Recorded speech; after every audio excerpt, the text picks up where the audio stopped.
Magandang umaga, Luzon. Maayong buntag, Visayas, Mindanao.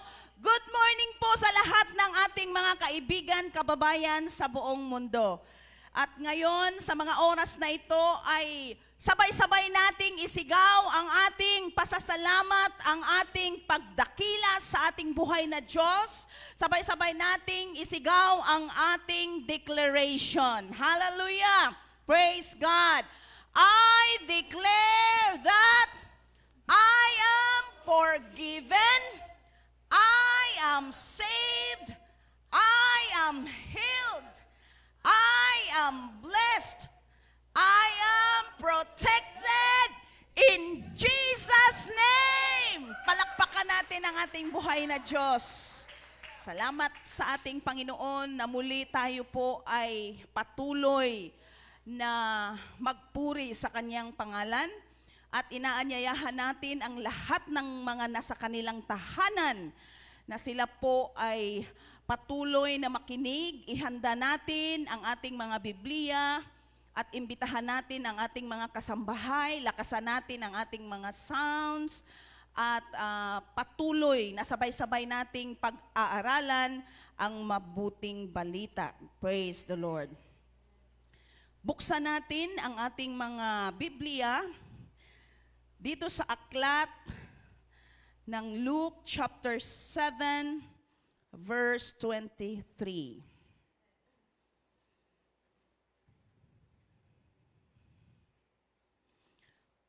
Blessed is anyone who does not stumble on account of me.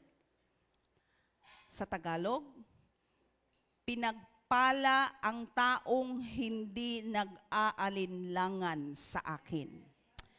Pagpalain ng ating Panginoon ang kanyang salita. Conquer your doubts. Bawat isa sa atin, kahit na tayo ay mga Christians, ay mayroong mga panahong dumaranas tayo ng mga pag-aalinlangan. Hindi lamang sa mga unbeliever, maging sa mga Christians.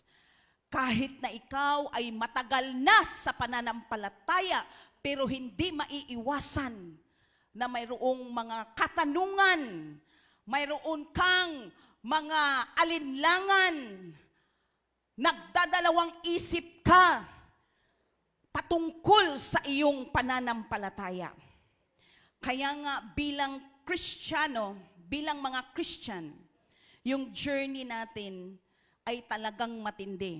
Our journey as a Christian ay talagang real, totoo. Yung faith and doubts, laging bumaba, tikos sa ating mga buhay, sa ating mga isipan. Lalo na kapag dumaranas ng matinding pagsubok. Bilang pastor, marami na akong mga nakilala na tapat sa kanilang paglilingkod, subalit pagdating sa mga pagsubok, pagdating sa mga suliranin, kung mayroong mga tukso, mayroong mga mahal sa buhay na binawian na, ay nagsasabi, mahal ba talaga ako ng Diyos? Andyan pa kaya ang Diyos? Nakikinig kaya ang Diyos sa aking panalangin? Maraming mga tao na kahit sila'y Kristiyano, kapag hindi nila natanggap ang kanilang mga hinihingi o kaya marami silang plano na hindi natupad, marami ang unti-unting lumakad papalayo at marami ang nag-backslide, marami ang nanghina sapagkat hindi nila nakayanan ang pagsubok sa kanilang buhay. No one is immune to doubts.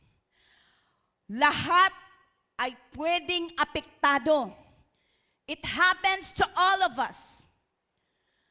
Kapag mayroon tayong mga pinagdadaanan, kaya ano ba itong doubts? Kung tingnan natin ng dictionary, feeling of uncertainty, distrust, indecision between belief and disbelief. Maniniwala ba ako o hindi? Totoo kaya ang mga sinasabi o kaya mangyayari kaya ang mga ito sa buhay ko? You are unsure or undecided. Kaya nga may struggle sa buhay natin. Lagi nating tinatanong, totoo ba? Is it true? Ang mga narinig kong sermon,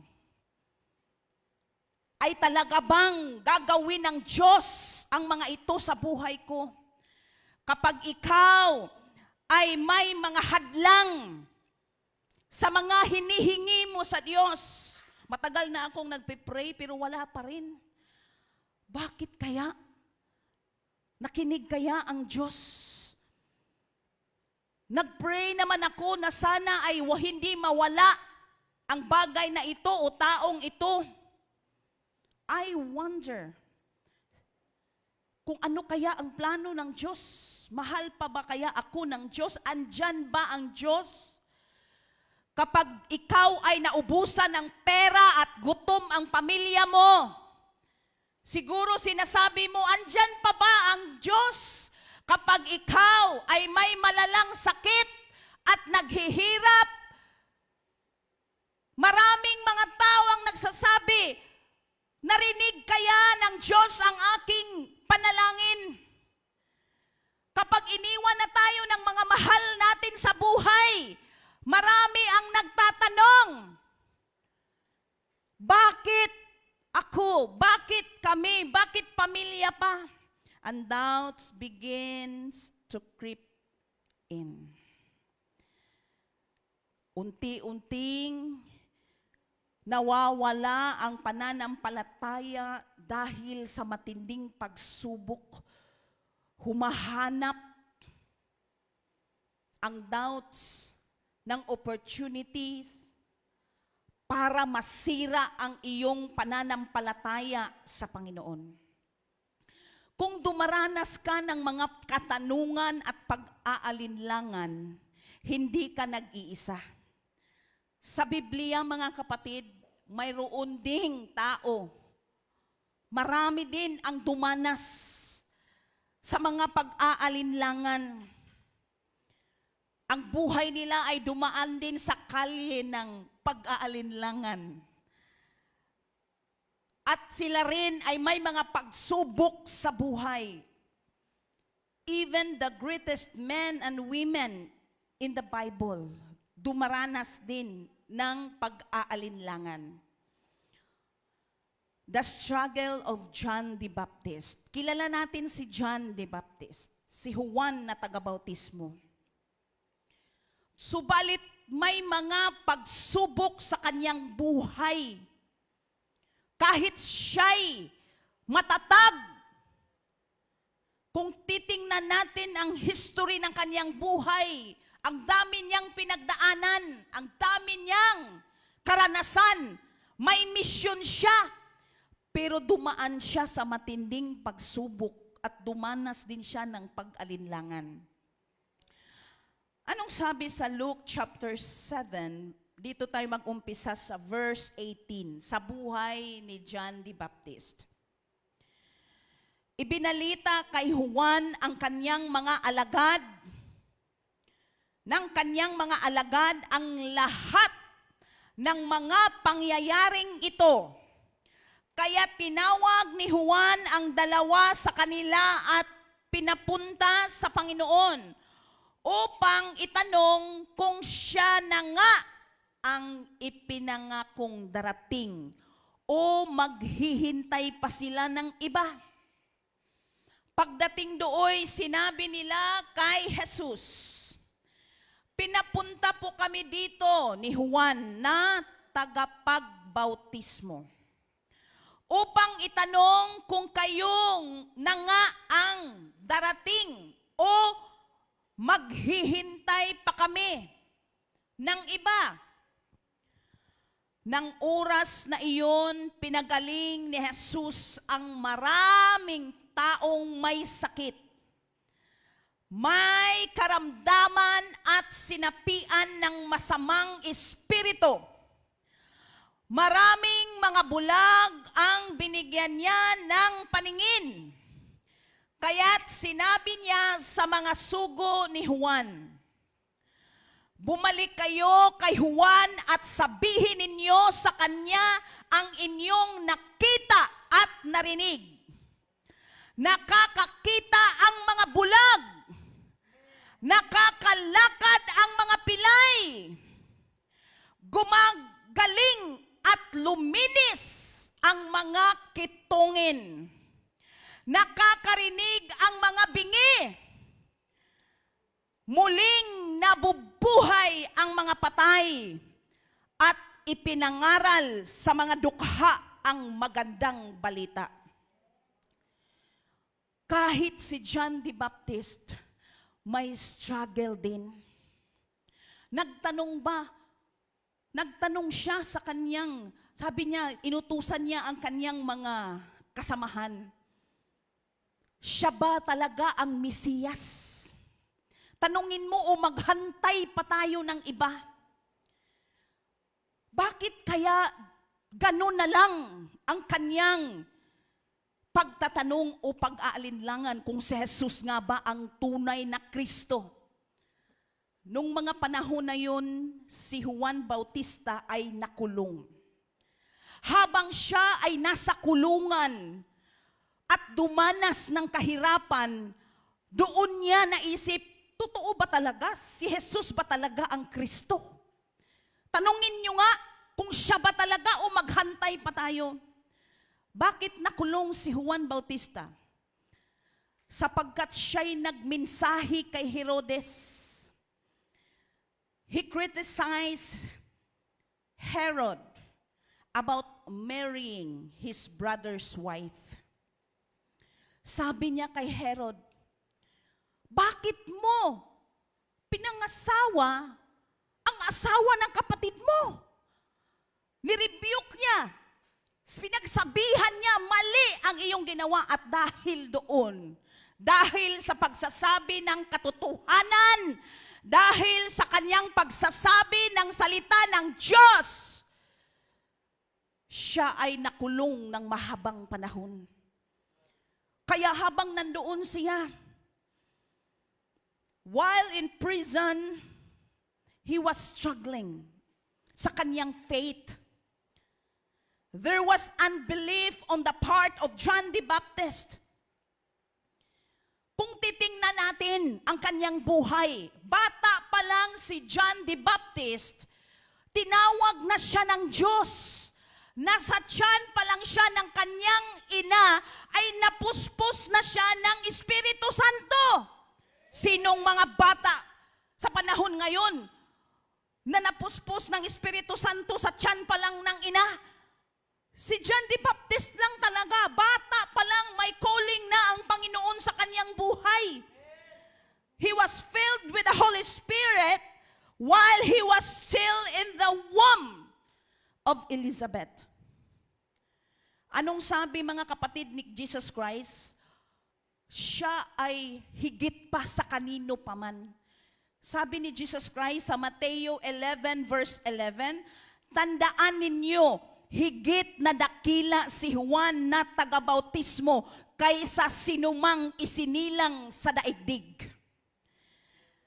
John was greater than Old Testament characters in the sight of Jesus. Mas higit pa kay Moises, kay David, kay Abraham, ayon kay Jesus. Sabi niya, truly I tell you, among those born of women, there has not rise anyone greater than John the Baptist. Kung tutuusin, talagang dakila si John the Baptist. Yet, John doubted Jesus by questioning, are you really the Christ? So hindi pala batayan na ikaw ay matagal na sa Panginoon, ay hindi ka na makakaranas ng mga struggles, ng mga pag-aalinlangan. Dahil si Juan mismo, bata pa lang, nasa sinapupunan pa lang hanggang sa kanyang pagtanda, siya na ay ginamit ng Panginoon. Subalit, noong siya ay dumating din sa point na siya ay nag-aalinlangan. Kaya nga mga kapatid, lakasan natin ang ating loob. Huwag tayong kumpiyansa na Christian na tayo, sapagkat kapag tayo ay talagang nagpabaya sa ating pananampalataya, maaaring mawala ang ating pananalig sa Diyos. Itong si John the Baptist, his entire life was committed to preparing the way for the Christ. Wala na siyang ibang ginawa kundi magmensahe ng salita ng Diyos, ipangaral ang mabuting balita, ihanda ang daan sa pagdating ni Hesukristo. Kaya nga, itong si John, siya ang nakakita. At ang sabi niya sa John chapter 1, 29 to 31, anong sabi ni Juan Bautista? Anong sabi ni John the Baptist? Kinabukasan, nakita ni Juan si Jesus na lumapit sa kanya. Sinabi niya, tingnan ninyo siya, ang kordero ng Diyos na nag-alis ng kasalanan sa sanlibutan. Siya ang tinutukoy ko nang sabihin kong, dumating na kasunod ko ay higit sa akin, sapagkat siya'y naroon na bago pa man ako ipinanganak. Hindi ko rin siya kilala noon, subalit ako'y naparitong nagbabautismo sa tubig upang ipakilala siya sa Israel. May revelation si John the Baptist nung nakita niya ang Panginoon. Ang sabi niya, nandito na ang kordero ng Diyos. Ipinahayag ng Diyos kay Juan Bautista kung sino ba talaga si Jesus Christ. At maraming mga tao ang nakinig sa kanya. Thousands of people came to hear John preach. At John, sa kanyang pagmimensahe, talagang sinabi niya, nandito ang kordero ng Diyos. Talagang pinatunayan 100% walang pag-aalinlangan si Juan at that time. Talagang matibay ang kanyang pananampalataya patungkol kay Jesus. Subalit nung nakaupo siya sa loob ng kulungan at siya'y nag-isip, sinabi niya, pakitanong nga ulit kang Jesus, siya ba talaga ang Mesiyas? Ha? Kaya nga mga kapatid, hindi basta-basta ang karanasan ni Juan. Dahil sa kanya, siya ay nagpapatutuo kung sino si Jesus. Buong buhay niya, iginugol niya sa pagmimensahe. Talagang maraming tao ang kanyang nahikayat. Anong patutuo niya? Ano pa? John chapter 1, 32 to 34. Ganito ang patutuo ni Juan. Nakita ko ang Espiritu na bumaba na parang isang kalapati, nabuhat sa langit at nanatili sa kanya. Hindi ko nga siya kilala noon, ngunit ang nagsugo sa akin upang magbautismo sa tubig ang siyang nagsabi sa akin, kung kanino mo makitang bumaba at manatili ang Espiritu, siya ang magbautismo sa pamamagitan ng Espiritu Santo. Ngayon ay nakita ko siya at pinatutuhanan kong siya ang anak ng Diyos. Grabe ang patutuo. Sa panahon na ito, wala talagang pag-aalinlangang ipinahayag ni Juan. Matapang siya na si Jesus ay Kristo, na si Jesus ay Mesiyas, na kanilang hinintay sa mahabang panahon. Grabe ang kanyang patutuo. Handa niyang ibuwis ang kanyang buhay dito. Ang sabi pa nga niya, hindi ako karapat-dapat magdala ng kanyang sandalyas. I am not worthy to unloose his shoes. Ganun ka, taas ang kanyang pagtingin kay Kristo. habang siya'y nagmimensahe, talagang nagpatutuo siya buong lakas, buong puso, nanindigan si Juan kung sino si Kristo. Noong mga panahon na yun, hindi basta-basta ang kaniyang commitment sa paglilingkod sa Diyos. Kung tayo siguro patulog-tulog lang, si Juan, naranasan niya kahit walang bagong damit, kahit luma, walang masarap na pagkain, hindi nakakapunta sa mga mararangyang lugar, wala siyang pakialam, ang sa kanya ay mapaglingkuran ang Diyos. Ganyan si Juan, katindi sa kanyang pananampalataya. Ano pa ang sabi niya sa Luke chapter 3, 15 to 16? Nananabik noon ang mga tao sa pagdating ni Kristo at inakala nilang si Juan mismo ang kanilang hinihintay. Dahil dito, sinabi niya sa kanila, binabautismuhan ko kayo sa pamamagitan ng tubig, ngunit ang darating na kasunod ko ay magbabautismo sa inyo sa pamamagitan ng Espiritu Santo at apoy. Siya'y higit na makapangyarihan kaysa akin, ni hindi man lamang ako karapat-dapat na magkalag ng sintas ng kanyang sandalyas. Ganyan kataas ang kanyang pagtingin sa ating Panginoong Hesukristo. Sabi niya, He must increase and I must decrease. Gusto niya talagang itaas ang pangalan ng Panginoon. However, after being imprisoned, maraming tanong ang dumating sa kanyang buhay, mga pag-aalala, maraming alinlangan na talagang gustong sirain ang kanyang matagal na pananampalataya. Alam ko mga kapatid, dumanas ka rin ng ganyan sa buhay mo. May mga panahon, may mga bagay na masasabi mo, naglingkod naman sana ako sa Panginoon, bakit nangyari ito? Di ba? Marami kang tanong. Bakit ako pa? Bakit kami pa? Marami kang tanong. Pero ano ba ang response ni Jesus sa tanong ni Juan? Ano kaya ang reply? Ano ba? Nagalit ba si Jesus? Sinabi ba niya, anong nangyari sa iyo, Juan? Sa ilang taon na ikaw ay naglingkod sa buhay na Diyos, ngayon ka pa ba mag-alinlangan? Ha? Ano kaya ang reply ni Jesus kay Juan? Ano kaya ang kanyang sagot sa tanong, ikaw ba talaga ang Mesiyas? Ikaw ba talaga ang Kristo? Ikaw ba talaga ang matagal nang hinintay namin? The response of Jesus to John's doubt. Anong sabi sa Luke 7:22?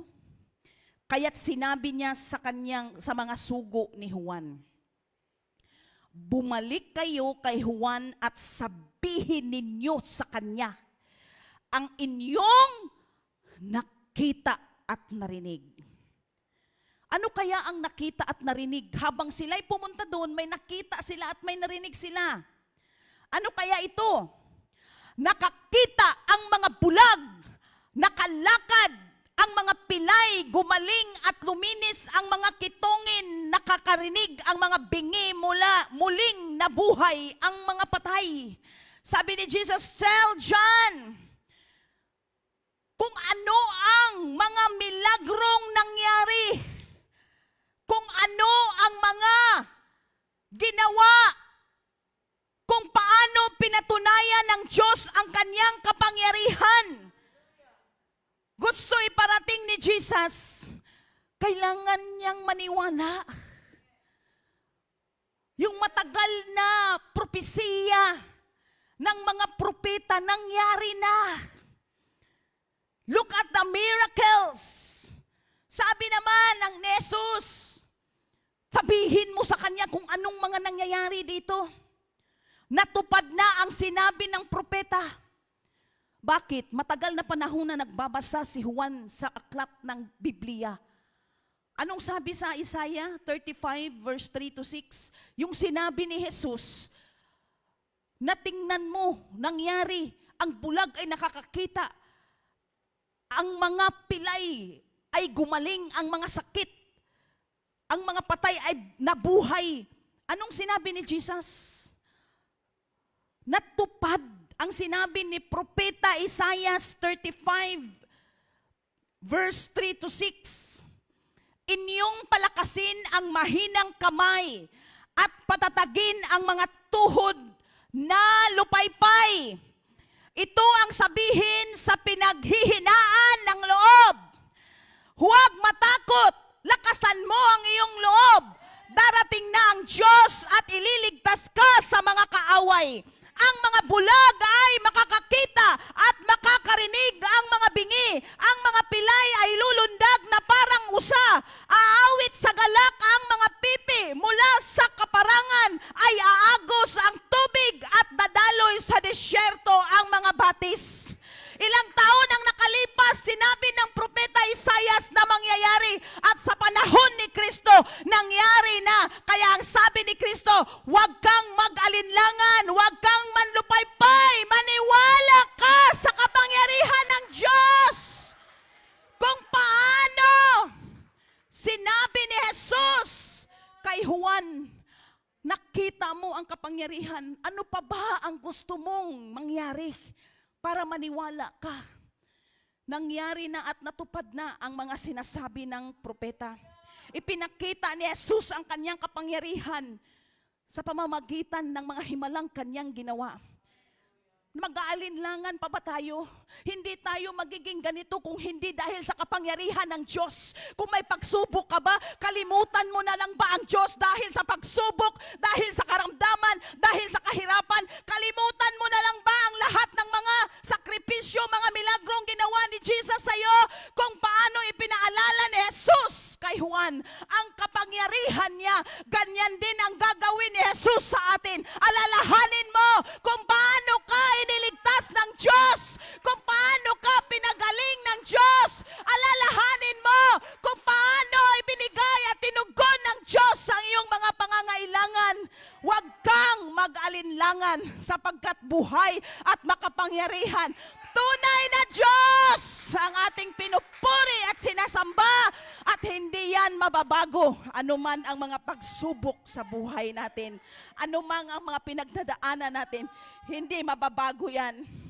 Jesus performed all the miracles. At yun ang testimony. Minsan makalimutan natin.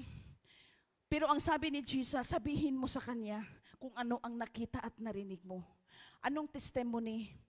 Jesus fulfilled the prophecy about Himself. Kaya nga pinatunayan ni Jesus, Jesus reminded John about the word in the scripture. Gusto ni Lord na tayo pala ay magbalik at magbasa sa salita ng ating Panginoon. Ang mga nangyayari ngayon, nakasulat na yan. Kaya huwag kang mabahala. Huwag kang magtaka, nakasulat na yan. Ang sabi ng Panginoon, sabihin mo ang mga nakita at narinig kay Juan. Ang gusto pala ng Panginoon, mga kapatid, na tayo ay hindi mag-alinlangan. Tingnan natin ano ba ang mga ginawa ni Lord sa atin. Conquer your doubts. Read the Word of God. Kung ikaw ay nagbasa lang, kung si Juan ay nagpatuloy sa pagbabasa kahit nasa kulungan, nababasa niya ang Isaias, ito na, nandito na ang pangako ng Diyos. Kaya nga mga kapatid, mahalaga, bilang Kristiyano, huwag kang huminto sa pagbabasa. Lalo na kapag ikaw ay may mga tanong, may pag-alinlangan, huwag kang pumunta doon sa mga tao na hindi Kristiyano, doon ka magtanong. Baka doon ka sa internet, baka doon ka lang sa mga kung sino-sinong mga tao, doon ka nagpapapayo sa mga radio, DJ. Baka mamaya, imbis na marami kang katanungan, hala, doon ka sa mga movie na iba ang katuruan, hindi Kristiyano. May mga turo na nabasa mo sa internet, Naguluhan ka na tuloy. Ano pa talaga ang katotohanan nito? Imbes na ikaw ay kung saan-saan lang. Sabi ng Panginoon, basahin mo ang kasulatan. Read the Word of God. Romans chapter 10 verse 17. Kaya't ang pananampalataya ay bunga ng pakikinig at ang pakikinig naman ay bunga ng pangangaral tungkol kay Kristo. If we are struggling with unbelief, read the Bible. Read the Scripture. Kailangan makinig ka kung ano ang sinasabi sa salita ng Panginoon. Pero ngayon, sad to say, maraming Christian tamad sa pagbabasa, tamad sa pagsasaliksik ng salita ng Diyos. Kaya maraming tanong, nahirapan ka na, hindi mo na alam, nakalimutan mo na. Ano na yung mga verses na yon? Ano ang mga pangako ng Diyos sa'yo? Nag-alinlangan ka talaga sapagkat ikaw ay hindi na nag-aaral ng salita ng ating Panginoon. Get back into faith by reading the Word of God. Hallelujah! Ma-overcome mo ang lahat ng doubts. Ma-overcome mo ang lahat ng alinlangan, ang lahat ng iyong mga katanungan kapag ikaw ay patuloy na nagsasaliksik sa salita ng ating Panginoon. Huwag kang maghanap ng kasagutan sa makamundong paraan.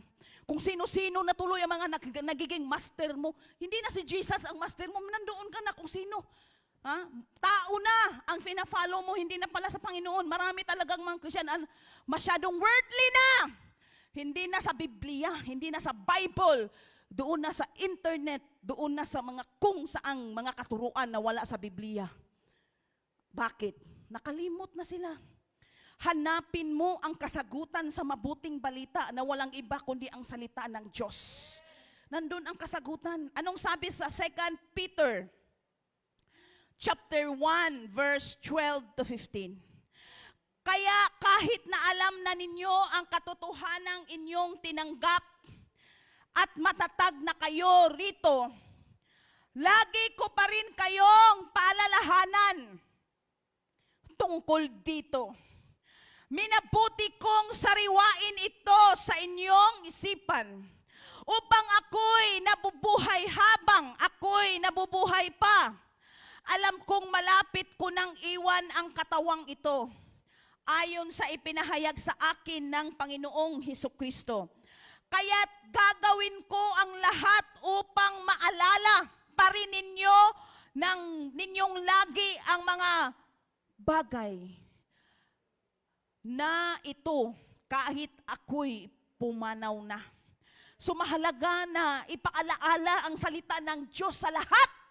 Maraming nakalimot sa pangako ng Diyos, kaya nanghina ang kanilang pananampalataya. Nawala ang kanilang interes dahil grabe na ang mga tao. Nasa Netflix na lang lagi. Sa mga K-drama na lang lagi. Kaya ikaw ay maraming katanungan. Ano ba ang mga writers ng mga pelikula na yan? Christian ba? Anong pinopromote nila? Puro mga ideya na wala sa Biblia, kaya naguluhan ka na.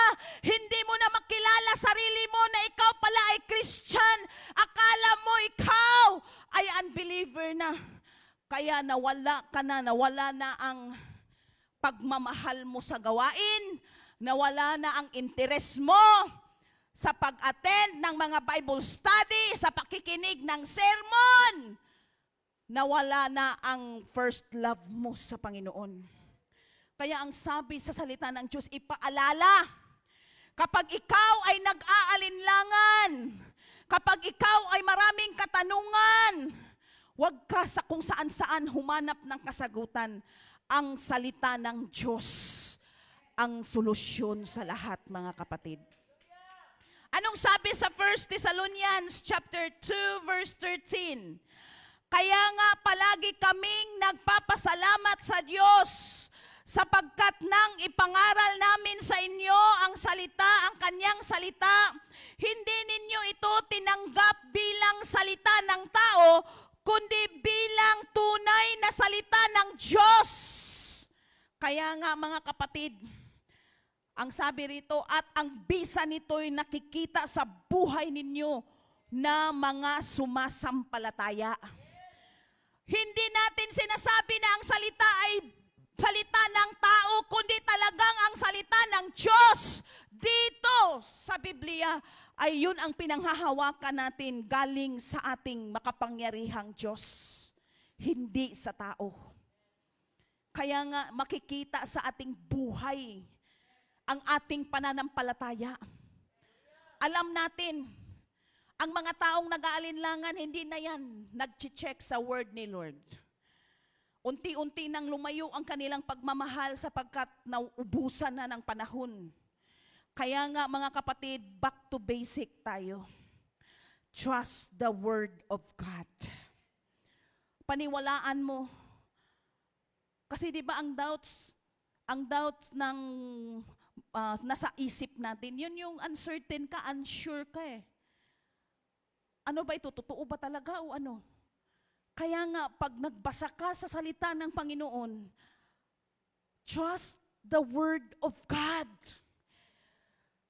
Maniwala ka. When you are in doubt and confused, refer back to the word of God. Buksan mo ang iyong Biblia. Faith comes by hearing and by hearing the word of God. Buksan mo ang salita ng ating Panginoon. Makinig ka sa mensahe.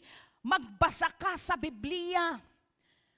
Mas lalo mo pang paigtingin ang iyong pag-aaral ng salita ng ating Panginoon upang mawala ang lahat ng mga pag-aalinlangan mo. Saliksikin mo ang salita ng Diyos at alam mo mga kapatid, habang ikaw ay may mga pinagdadaanan, pag nagbasa ka ng Bible, talagang tagus sa iyong kaluluwa ang mga salita ni Lord. Pag nagbasa ka, iiyak ka. Iba yung may pinagdadaanan ka. Kasi pag nagbasa ka, ay salamat. Sabi kasi ni Pastor, magbasa daw ako, ay salamat, natapos na rin, bilisan ko to, pagkatapos tulog ka na. Parang ganun lang. Sinasabi kasi parang naging mo na lang, habit mo na lang. Sabi mo na lang, o sige, basahin ko. Pero pag may pinagdadaanan ka, lalo na pag may mga confusion, meron kang mga tanong, mga pag-aalinlangan, ano ba talaga pag nagbasa ka at talagang ginaid ka ng Panginoon, naku, hindi mo talaga mapigilan ang luha mo. Sasabihin mo talaga, nakipag-usap talaga ang Panginoon sa akin. Totoo talaga itong mga pangako ng Diyos. Tama talaga. Imbes na ikaw ay manghina, lalakas at lalakas ang pananampalataya mo. Habang binabasa mo ang salita ng Diyos, habang ikaw ay nakikinig, ikaw ay lagiging malakas. At ang pananalig mo, mga kapatid, ay talagang hindi matitinag sa mga pagsubok dahil pinaniniwalaan mo ang salita ng ating Panginoon. There is anointing in believing the word of God. Talagang ma-feel mo ang anointing ng Panginoon. Kasi ang salita ng Diyos ay nagbuhay. The word of God is alive and powerful. Kaya anong sabi sa 2 Peter chapter 2 verse 19? Kaya naman, lalong tumibay ang aming paniniwala sa ipinahayag ng mga propeta. Makakabuti na ito'y pag-ukulan ninyo ng pansin, sapagkat tulad ito ng isang ilaw sa kadiliman na tumatanglaw sa inyo hanggang sa sumikat ang araw ng Panginoon at magliwanag ang inyong mga puso ang bituin sa umaga.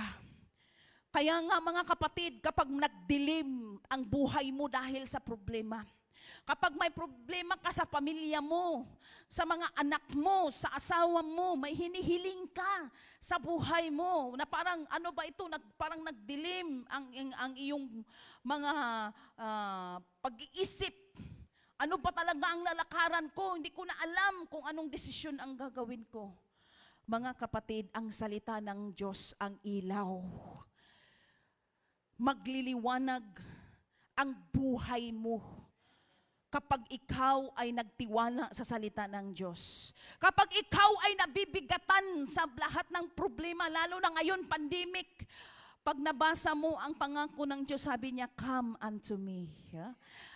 Halik kayo, pumarito kayo sa akin at bibigyan ko kayo ng kapahingahan. Di ba mawala ang bigat ng iyong puso? Sabi mo, ano ba ito? Wala na yata akong future nito.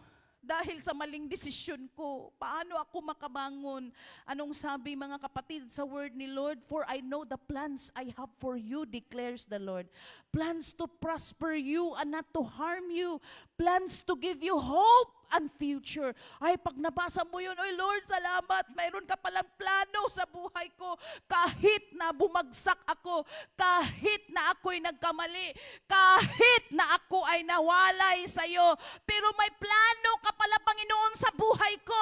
At unti-unting ibalik ng Panginoon ang iyong lakas ng loob at bibigyan ka ng Panginoon ng kaalaman, bibigyan ka ng Diyos ng kalakasan at ikaw ay manatiling tapat hanggang wakas. Dahil ikaw ay hindi, mga kapatid, nag-surrender. Hindi ka lumayo, kundi nagbasa ka ng salita ng Panginoon. Kaya yun ang nagpapatunay sa atin. Yung doubts pala natin, ma-overcome natin yun kapag tayo, mga kapatid, ay patuloy sa pag-aaral ng salita ng ating Panginoon. Kaya nga habang si Juan ay talagang naguguluhan at nag-aalinlangan, ang sabi ng Panginoon, sabihin mo sa kanya ang mga narinig ninyo. Dahil gusto ni Jesus na kailangan i-deal ni John ang kanyang doubts. Hindi na kailangan pang grabing mga explanation pa. Mga kapatid, bilang mga pastor, nakakapagod yung lagi mong pinapayuhan tapos paulit-ulit na mali. Di ba alam na nga niya kung ano yung tama. Sinabihan mo na. Maya-maya, pastor, ito na naman. Ano na naman yung problema? Yun na naman. O sige, advice mo, yun na naman. Alam mo, ang mas maganda sabihin mo, ito yung bersikulo, basahin mo sa word ni Lord. May revelation si Lord dyan sa buhay mo.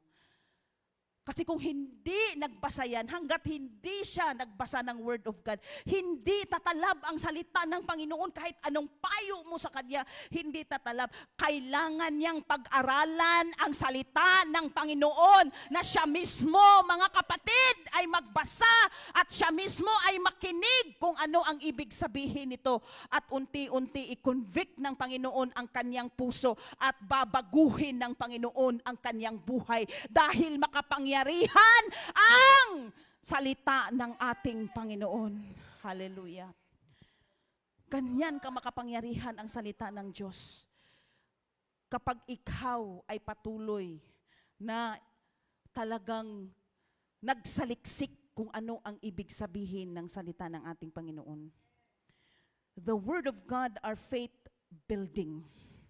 Lumalakas ang iyong pananampalataya. It can destroy your doubts. Kapag ikaw ay patuloy na nanalig sa Diyos, unti-unting mawala lahat ang mga pag-aalinlangan mo. Overcome the strong battle of unbelief. Kaya nga, mga kapatid, gusto ng kalaban natin, ng kaaway natin na manghina tayo. So ano ba ang pundasyon ng ating pananampalataya? Get your faith rooted in the Scripture. Ang salita ng Panginoon. Mahalaga na ang pundasyon ng ating pananampalataya, ng ating paninindigan ay ang salita ng Diyos, hindi sa tao. Kung tao lang ang pananampalataya mo, pag namatay na yung taong yun, pag nawala ang taong yun, pag nanghina ang taong yun, ikaw ay damay din, manghina ka rin. Mayroon akong nakilala, mga kapatid. Sabi niya, Pastora, naging born again Christian ako. At nagkaroon ako ng pananampalataya sa loob ng kulungan. May nagmensahe sa akin sa loob ng kulungan. Mabuti, Brad. Mabuti. Pero paglabas ko, Pastor, pinuntahan ko yung nagmensahe sa akin. Nakita ko nalasing. Naku, na backslide. Uy, Brad talaga. Pero alam mo, Pastora, hindi naman sa kanya ang pananampalataya ko . Hindi naman sa tao ang pananalig ko. Kaya kung siya gusto niyang magpumunta sa impyerno, ako gusto kong ipagpatuloy ang aking pananampalataya at magpatuloy ako sa paglilingkod sa Diyos na buhay. Hallelujah! Hindi sa tao nakadepende ang ating pananalig dahil maraming weakness ang tao. Marami tayong makita na hindi maganda. Pag may nakita ka ba na hindi maganda sa isang tao, sa kapwa mo, manghina ka ba, sabihin mo ayaw ko na nga. Dahil ganyan palang ugali niya. Magsimba sana ako, ganyan pala ugali niya. Kung ganyan ka, kapatid, kung sa tao ka talaga tumitining, hindi ka talaga magtagumpay sa serve mo sa Panginoon. Dahil ang tao, hindi naman yan ang nagbigay kaligtasan sa iyo. Well, ginamit siya ng Panginoon upang ikaw ay mapalapit sa Diyos. Lahat naman tayo ay maging instrumento, pero hindi nakalagay doon ang pundasyon ng iyong pananampalataya. Doon ka sa Panginoon natin, looking into Jesus, the author and the finisher of our faith. Sa Panginoon ka. Pag may kahinaan man yung kapwa, lalo na kapwa Kristiyano, huwag kang manghina rin. Sabihin mo, di ba ikaw nagdala sa akin? Ba't ganyan ka? Oh, siyempre may kanya-kanyang struggles ang bawat isa. Kaya nga, kapag may mga pag-aalinlangan ka, gaya ni John, ibig sabihin, mga kapatid, kailangan mong tuklasin ang katotohanan sa pamamagitan ng pagbabasa at pagsaliksik mo sa salita ng ating Panginoon. Yun ang magtulak sa iyo, yun ang force na kailangan mo pang mag-aral ng salita ng ating Panginoon upang mas madama mo ang kalooban ng Diyos, ang kapangyarihan ng Diyos sa buhay mo. Defeat doubt by feeding your faith. At ano ba ang pagkain? Walang iba, mga kapatid, kundi ang Word of God. Yun ang pagkain ng ating kaluluwa. Man shall not live by bread alone, but by every word that proceeds from the mouth of God. Hindi lamang sa pagkaing material. Kaya huwag kang tatamad-tamad sa pag-aaral ng salita ng Panginoon at huwag mong sabihin na ikaw ay marunong na at memorize mo na ang Bible. Kahit kung may dakila pa, mas dakila si Juan, subalit dumanas siya ng pagsubok at pag-aalinlangan. Tayo pa kaya? Kaya prone tayo, mga kapatid, kaya huwag kang basta-basta manalig sa sariling kakayahan. Kailangan magsikap kang pag-aralan ang mabuting balita. Kailangan maging bahagi yan sa buhay mo. Panghawakan mo ang salita ng Diyos. Sabihin mo sa iyong katabi, panghawakan mo ang salita ng Diyos. Hallelujah! God's word is the medicine of our soul. Para mawala ang doubts, study the word of God. Speak the word of God. Hallelujah! Feed your faith with the word of God. Para mas lumakas ang iyong pananampalataya sa Diyos. Anong sabi sa Isaiah 55 verse 11? Gayon din naman ang mga salita na lumalabas sa aking bibig. Ang mga ito'y hindi babalik sa akin na walang katuturan. Tutuparin ito ang aking mga balak at gagawin ito ang aking ninanais. Yan ang pangako ng Diyos. Kapag sinabi ng Panginoon, gagawin niya. Kapag sinabi niyang tutugunin niya ang pangangailangan mo, sa talagang gagawin ng ating Panginoon. At kapag sinabi ng Diyos na pagagalingin ka niya sa iyong mga karamdaman. At kapag sinabi ng Panginoon, mga kapatid, na ingatan ka niya, gagawin niya yan. Iingatan niya, hindi lang ikaw, kundi ang buo mong sambahayan. Sapagkat ganyan ang Diyos na ating pinupuri at sinasamba. At kapag ikaw ay nakabasa at ikaw ay patuloy na pinanghahawakan mo ang pangako ng Diyos, hindi ka manghihina. Hindi ka mag-aalinlangan. Walang lugar ang doubt sa buhay mo. Walang lugar kung anumang negative sa iyong isip sapagkat pinanghahawakan mo ang salita ng ating Panginoon. The Word of God can restore our faith again. Kaya kapag nanghina ka, may kakilala kang na backslide. Ipaunawa mo sa kanya na kailangan niyang mag-aral ng salita ng ating Panginoon. The Word of God is active, sharper than double-edged sword. Talagang makapangyarihan, effective ang Word ni Lord, mga kapatid.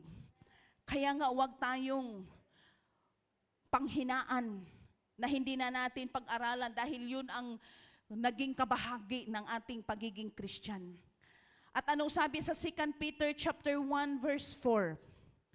Sa paraang ito ay binigyan niya tayo ng mga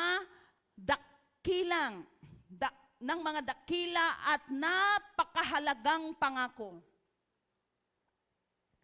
upang makaiwas kayo sa nakakasirang pagnanasa sa sanlibutang ito at upang makabahagi tayo sa kanyang likas bilang Diyos. Anong sabi dyan? Kailangan pala isa-puso, isa-isip natin ang napakahalagang pangako ng Diyos.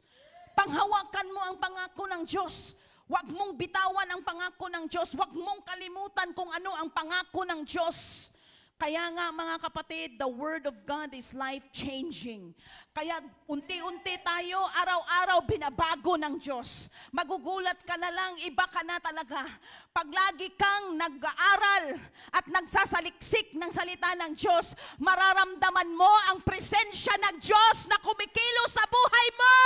And your life will never be the same again. Babaguhin ka niya araw-araw.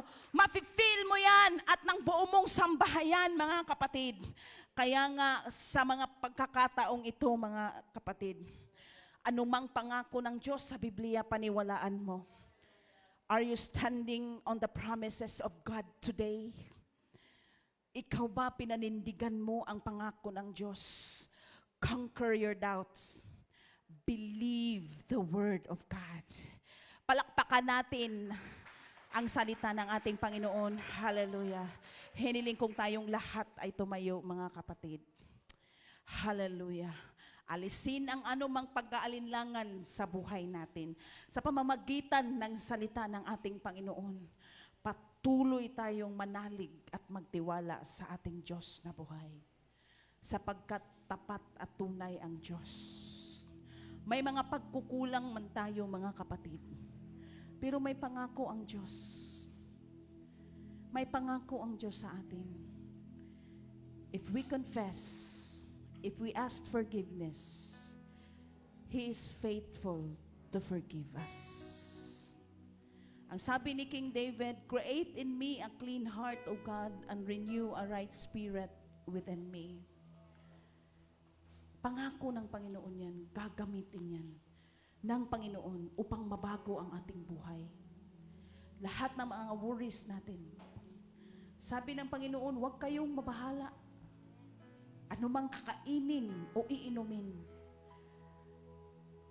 Ang mga taong hindi naniniwala sa Diyos, yun ang mga iniisip. Ano kaya ang damit? Ano kaya ang mangyari? Ang sabi ng Panginoon, unahin mo. Seek ye first the kingdom of God and His righteousness, and all, ang lahat ng bagay ay ibibigay niya sa iyo. Maraming pangako ang Diyos.